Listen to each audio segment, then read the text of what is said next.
अब हम आगे बढ़ते हैं और थोड़ा जावा के मैजिक के बारे में समझते हैं कि यार जावा में ऐसा क्या ही जादू है। तो जावा के मैजिक को समझने से पहले आपको थोड़ा सा कंपाइलेशन प्रोसेस के बारे में समझना पड़ेगा। अगेन मैं आपको यहाँ पे रिक्वेस्ट करूँगा कि डिटेल में समझने के लिए तो आप पुराने वीडियोस चेकआउट कर लो। मैं यहाँ पे आपको एकदम ब्रीफ डिस्क्रिप्शन दे देता हूँ। तो जो भी हमारा प्रोग्राम होता है, प्रोग्राम को हम प्रोग्रामिंग लैंग्वेज में यूज़ करते हैं। प्रोग्रामिंग लैंग्वेज हम इंसानों के समझने के लिए है। कंप्यूटर को तो 0-1 समझ में आता है। तो जो भी लैंग्वेज होती है उसे हमें कंपाइल करना पड़ता है मशीन कोड में, और मशीन कोड में कंपाइल करने के प्रोसेस को बोलते हैं कंपाइलेशन। और यहाँ पे हमें एक कंपाइलर टूल की ज़रूरत पड़ती है जो कि प्रोग्रामिंग लैंग्वेज को एज ए इनपुट लेता है और मशीन कोड को एज ए आउटपुट देता है।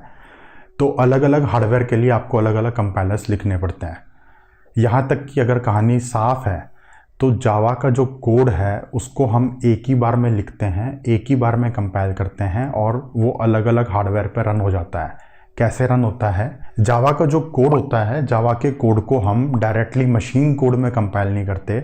जावा के कोड को हम एक बीच की स्टेट में कंपाइल करते हैं जिसको बोलते हैं बाइट कोड। बाइट कोड जो है ये एक मशीन कोड भी नहीं है और ये प्रोग्रामिंग लैंग्वेज भी नहीं है, ये बीच की स्टेट होती है। और बाइट कोड को कंप्यूटर पे रन करने की जिम्मेदारी होती है जावा रन टाइम एनवायरनमेंट की।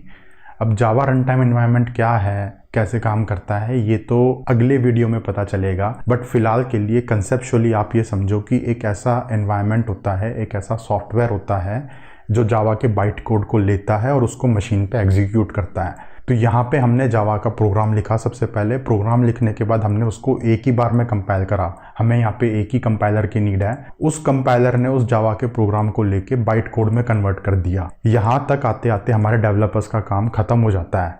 इसके बाद जो जावा रन टाइम एनवायरनमेंट होता है वो जावा के बाइट कोड को एज ए इनपुट लेता है और उसको मशीन पे एग्जीक्यूट करता है। एक्चुअल में उसको 0-1 में कन्वर्ट करके उसको एग्जीक्यूट करता है। तो यहाँ पे जो जावा रन टाइम एनवायरनमेंट होता है वो दो तरीके से ये प्रोसेस को करता है। सबसे पहले तो वो बाइट कोड को लेता है, उसको लाइन बाय लाइन इंटरप्रेट करता है और हर एक लाइन को वो मशीन कोड में कन्वर्ट करके उसको एग्जीक्यूट करता है।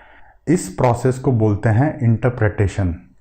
यहाँ पे एक चीज़ ध्यान में रखने की ये है कि अगर कोई एक ऐसा कोड जो कि बार बार आ रहा है, 50 बार, 100 बार, लाखों बार आ रहा है, तो वो हर एक बार उसको इंटरप्रेट किया जाएगा और हर एक बार उसको एग्जीक्यूट किया जाएगा।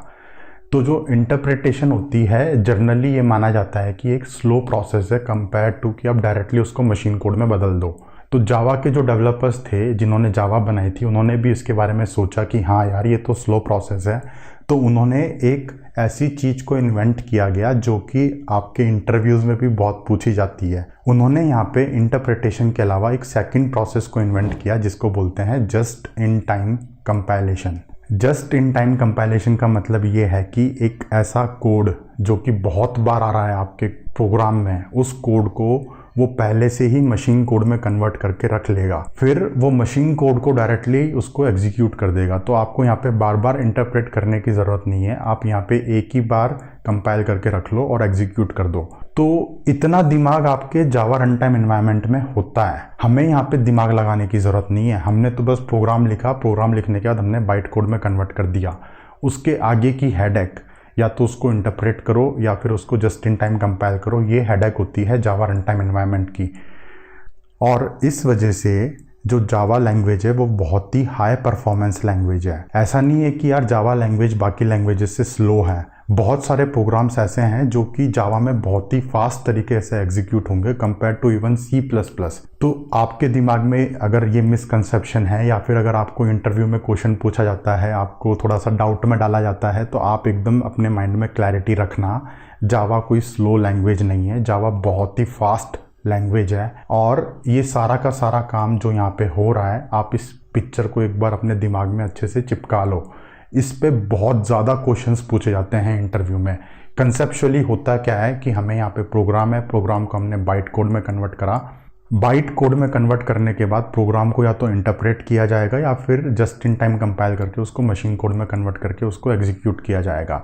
इतना जो दिमाग है ये जावा लगाता है, हमें लगाने की ज़रूरत नहीं है। मुझे उम्मीद है कि ये जो प्रोसेस है इसको आपको क्लैरिटी मिल गई होगी। अगर इसके बारे में कोई भी डाउट है तो आप नीचे कमेंट सेक्शन में पोस्ट कर दो।